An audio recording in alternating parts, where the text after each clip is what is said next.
Mini Jake, the tribe has spoken. Fuck you, Kevin. Aw, fuck you too, sweetie.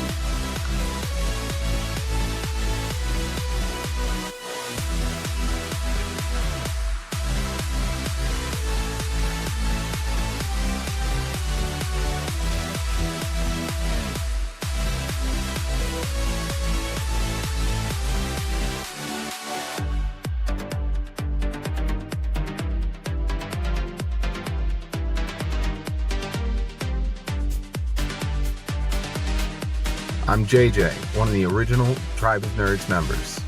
You can catch me on Marvel, Pokemon, and other gaming podcasts. What up? It's Josh, resident superhero nerd, but I also dabble in the occasional super villain as well.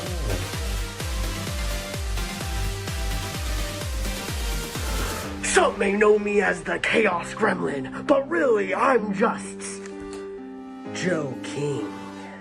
Pikachu, use Volt Tackle! Good job, Pikachu!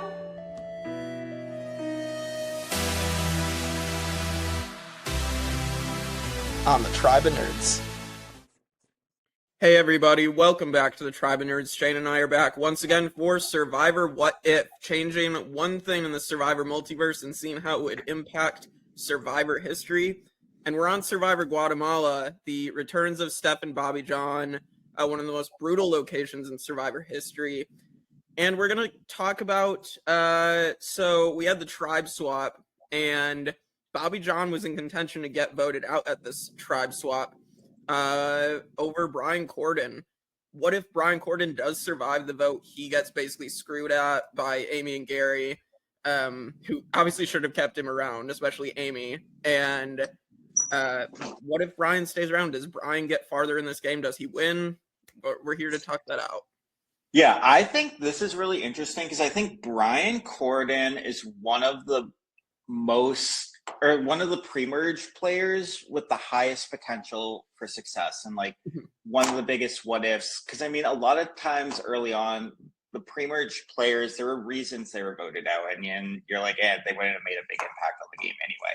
He's one that like probably was a lot of people's winner picks in real time, and like, it's kind of crazy he hasn't been back, because I know for a while they weren't bringing back people unless they made the merge or the jury, but Cambodia, he should have been in the mix. He could have ran that game. He could have ran Guatemala, as we're going to talk about here. Because I know like he kind of got swap screwed, so that was one of his downfalls. But they almost convinced the others to turn on their own and vote out Bobby John.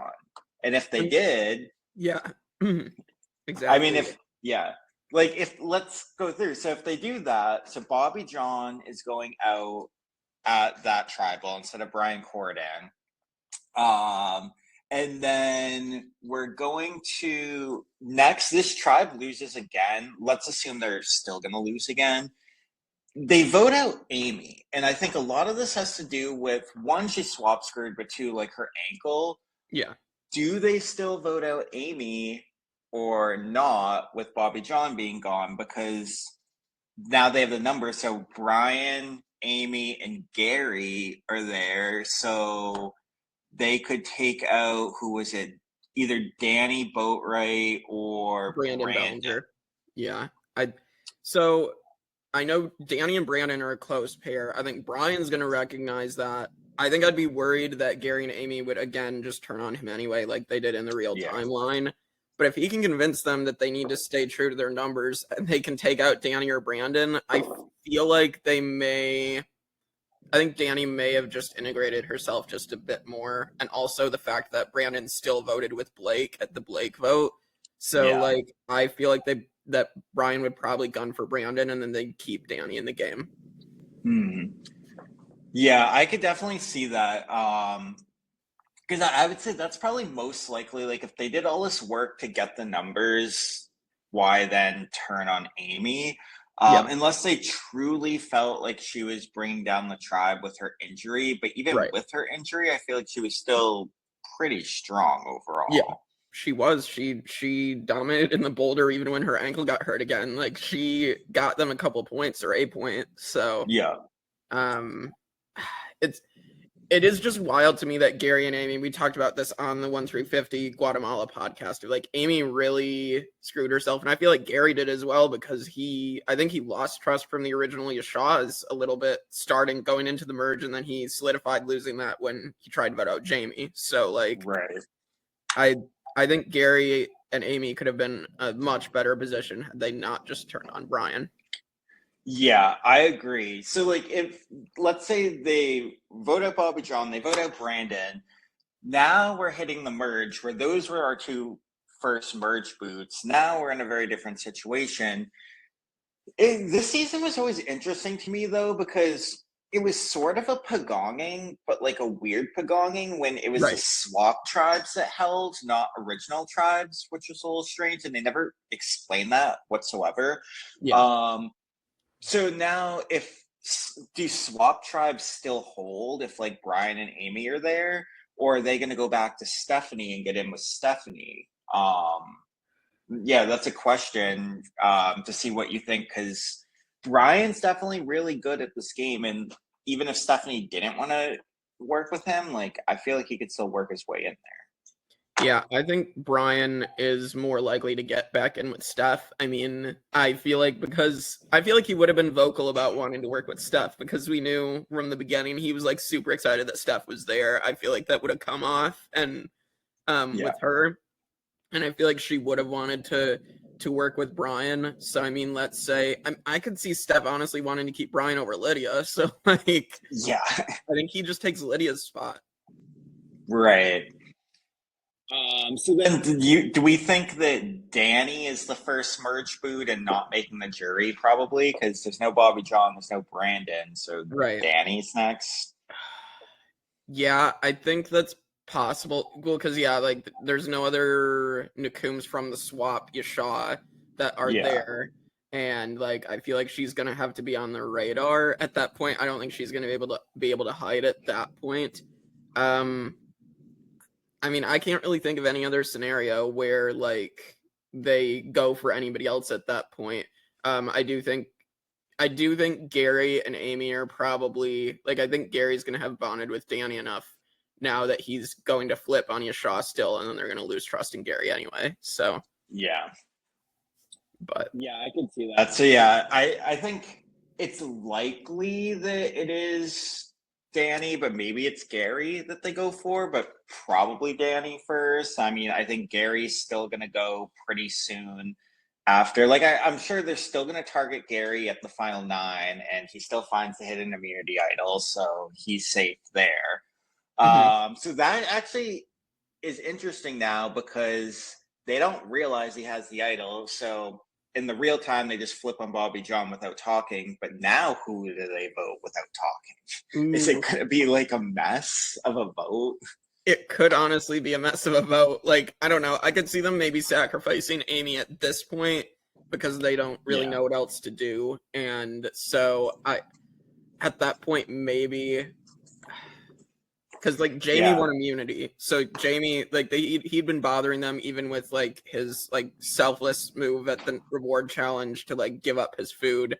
I think people are still annoyed with Jamie, but he won immunity, so so probably Amy, and unless they go for Brian, but I feel like Brian would have ingratiated himself enough with Stephenie's alliance to not be the main target. Like, he probably gets some strays. Like, I think this would be a very messy vote. But I could see Amy going there. Yeah, I think we just probably say Amy, and then so now I think Judd would get some votes, and Brian would get some votes, and Amy would get some votes. But probably it'd be like 4-2, 4-3-2. It could be something crazy. Yeah, I agree. But Amy goes there. Then let's say probably Jamie again. Like he goes in the real time because he's annoying people. Although Bobby John's not there, so do they get in like these crazy fights? They obviously wouldn't, but I'm sure he's still just nuts. Yeah, well, I think Jamie's still gonna be paranoid. I think Jamie's still gonna do the thing at the final 10 where they do the eat and compete, and he literally like rubs it in their face. Like, I don't think that changes. Yeah. So, I do think people turn on Jamie. Like, Rafe was already gonna do it. Brian is probably gonna go along with it because like it's a move, and Brian would be super excited to just like make something happen. So, Right. So yeah, I think it's probably like still 6-2 to vote out Jamie. Yeah, I could see that. And then next round, Gary. Yeah, like Gary. usual.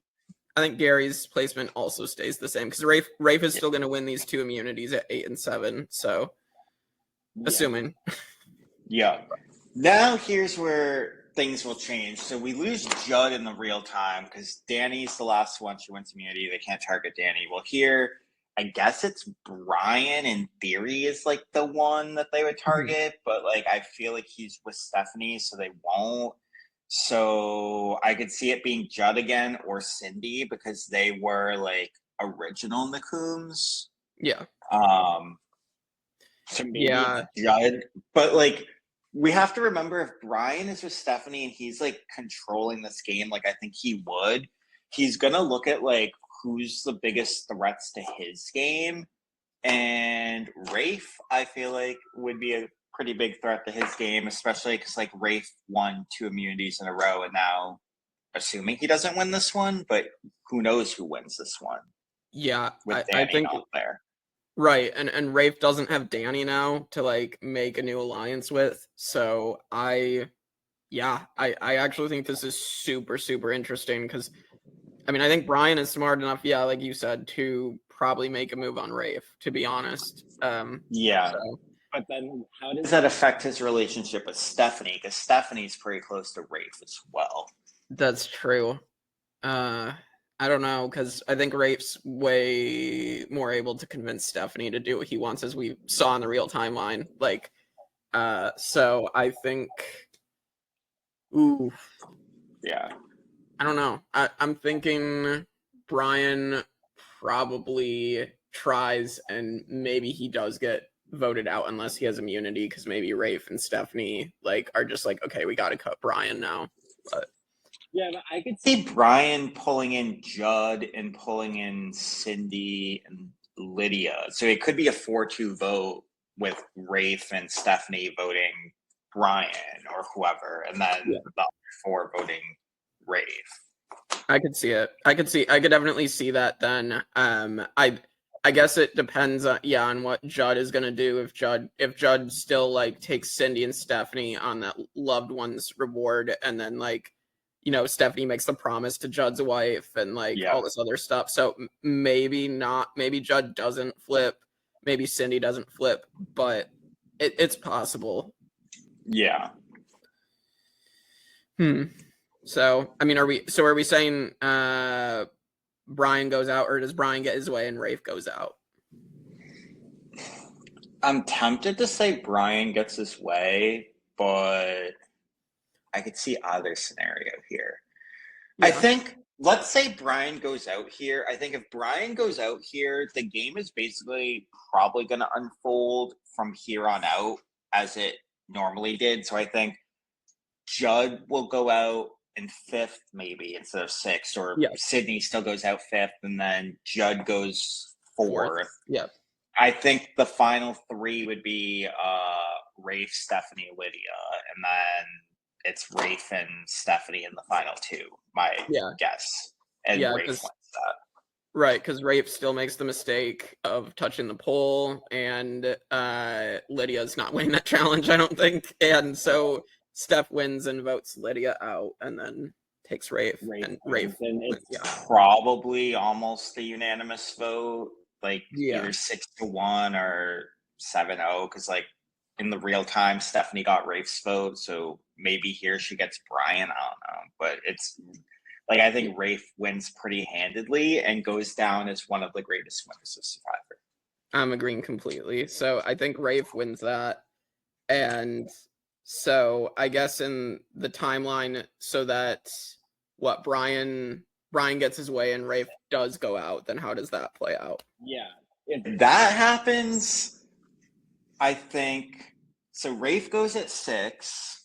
At 5, does Stephenie? So here's the thing, because like Stephenie had a lot of control and everything, but I think Rafe was driving her.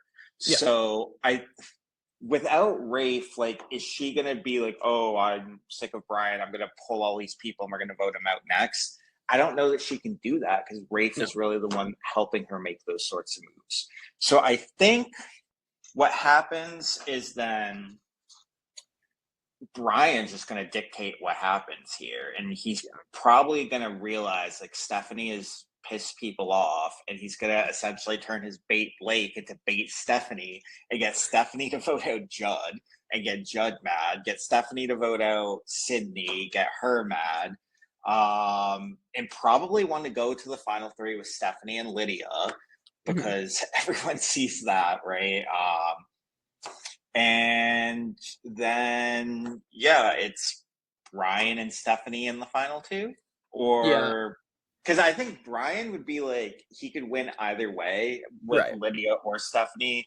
I think Stephenie, well, okay, if Stephenie wins that, actually, it's very likely Stephenie wins that final immunity.